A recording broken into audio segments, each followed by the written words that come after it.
قفشت كل الزعلانين المكتئبين الناس الحزينه. عايزه احكي لكم، عارفين لما تحسوا ان ربنا بيغير الكون كله عشان خاطر يحقق لكم حاجه انتوا دعيتوا بيها او عشان يكبر بخاطركم؟ ده بالظبط اللي حصل معايا لما بدات اقول ذكر الحوقله. زي ما اتفقنا ان احنا كل جمعه هنعمل حاجه صغنونه كده تقربنا من ربنا.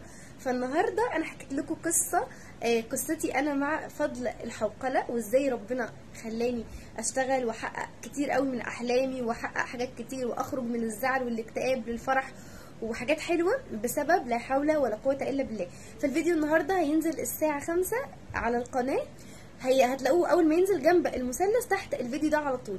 فانا بجد عايزاكم تشوفوه وتحسوا فعلا ان ربنا قادر يخرجكم من اي زعل واي اكتئاب انتوا بتمروا بيه، لمجرد ان انتوا بس تثقوا في ربنا وتقولوا فضل وتقولوا ذكر لا حول ولا قوه الا بالله، وتسمعوا القصه وتعرفوا ان بجد ان انا كانت حياتي تحت بقت فوق بجد بفضل الذكر ده.